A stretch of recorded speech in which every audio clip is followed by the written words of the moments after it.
Alright, welcome back. So now we're going to derive heat capacities, actually constant volume heat capacities, using stat mech. So hopefully you recall from last semester, a constant heat capacity we defined as the change in internal energy with respect to the change in temperature at constant volume. Now, since we derived most of these partition functions in terms of beta, that would also translate, and you can look in your Calc 1 notes to prove this to yourself, that corresponds to negative kb squared times du d beta. So depending on the application, sometimes it's easier to differentiate the partition function with respect to beta, sometimes temperature, so I've got both of them up there. In general, the heat capacity contribution from a particular mode, whether it's translational, vibrational, or rotational, is equal to the derivative of the energy of that mode with respect to temperature. And if you multiply it by, let's say, Avogadro's number, you could up that up to a molar heat capacity if you were so inclined. And the concurrent expression in terms of beta rather than temperature is just n kb squared times dE d beta. Okay. Now, so let's take these and we'll start with the easy one, I think. So the contribution of the translational component to the molar, which is what this little m stands for, constant volume heat capacity.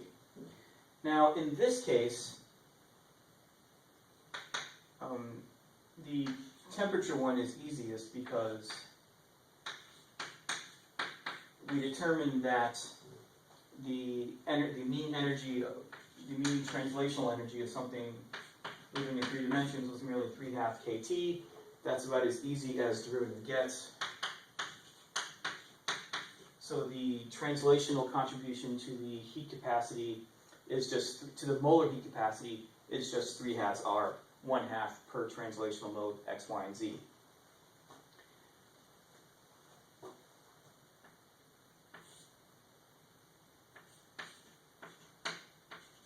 Now, the rotational contribution to the constant volume heat capacity.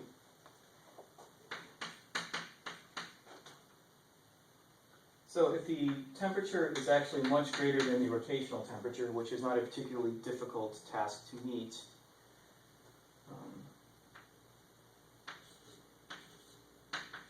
we talked about the mean energy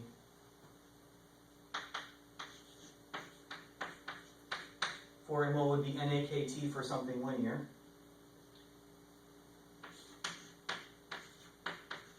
So that contributions to the constant volume heat capacity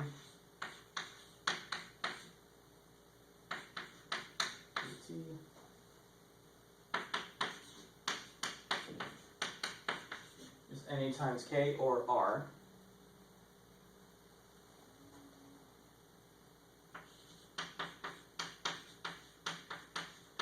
For a 3D rotor,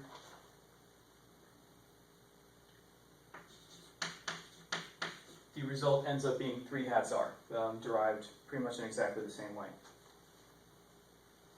Alright, so those are the easy ones. I will note that if you are at a temperature that is not much greater than rotational temperature, this is not something that you want to deal with.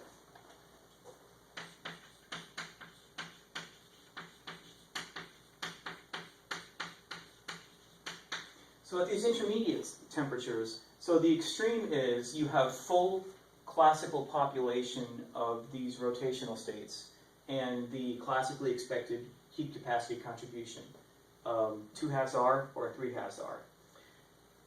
The other extreme is that the only contribution, it's so cold that the rotations are essentially inactive, there's no states populated, but you're still translating. So the heat capacities for something that is in that temperature regime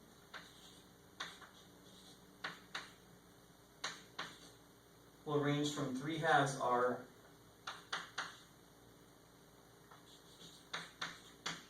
to 5/2 R, or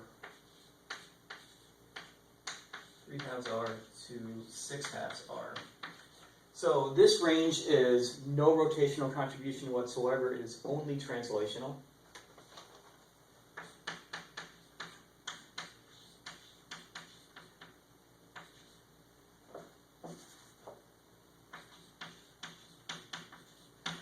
And the bottom one, and so this is full translational contribution and full rotational contribution. For nonlinear, there's an extra mode from the rotational contribution, so the full translational and full rotational contribution add up to 6/2 R. And if you're at intermediate temperatures, then the answer is somewhere in between those, and generally kind of a pain to figure out. You end up having to numerically sum the rotational contribution. All right, so those are the easy ones.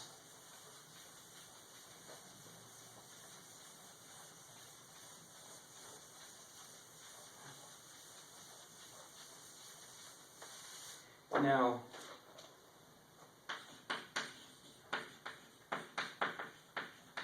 the vibrational contribution. These are ugly.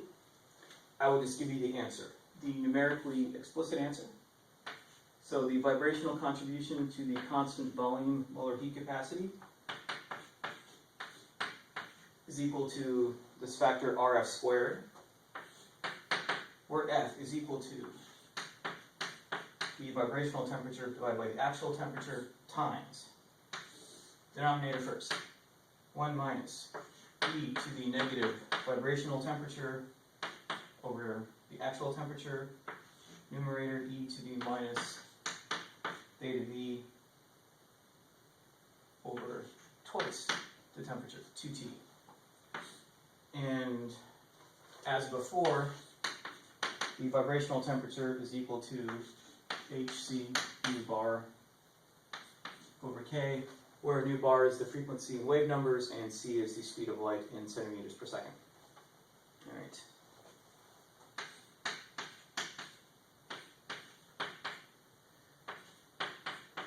All right, so as the temperature approaches infinity, this factor F squared approaches 1, which means that at high temperatures,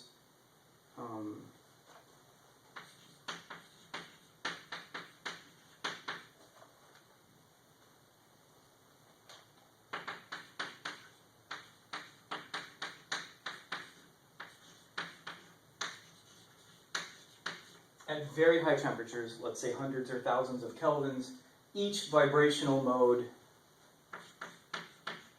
or each normal mode, will contribute R. Remember, this is split up into 1/2 kinetic, 1/2 potential component. So at very high temperatures, each normal mode will contribute R, joules per mole per Kelvin, to the heat capacity. But unless you're several hundred or several thousands of kelvins, you have to do this. All right.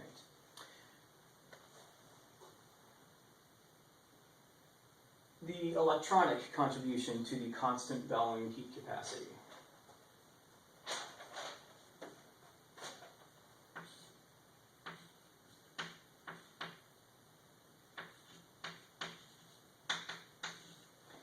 Generally 0. So the contribution, unless you have some very, very low-lying states, you can kind of ignore that contribution.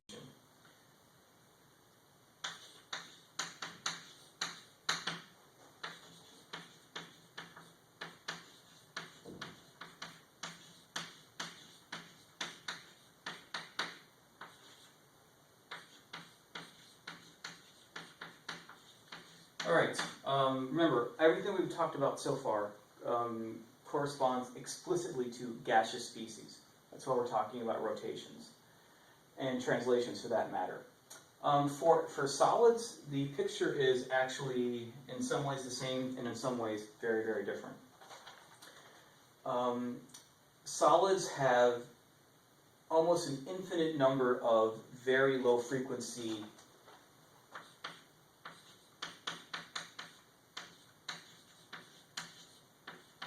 vibrations that involve just the molecules moving back and forth in their place in the lattice. These are called lattice modes. For an average solid chunk, there are umpteen trillions of these, and they have very low. They range from energies that are very low up to a few hundred wave numbers. And whatever energy you've got, there's probably a lattice mode that has that exact energy. As a result, solids have much, and these are very, very, very effective ways of dissipating energy.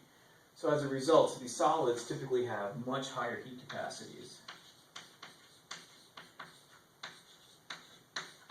than gaseous species.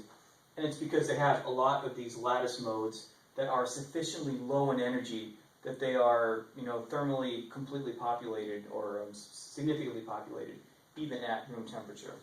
So that picture ends up looking a little bit different. And that's it for heat capacities via StatMech.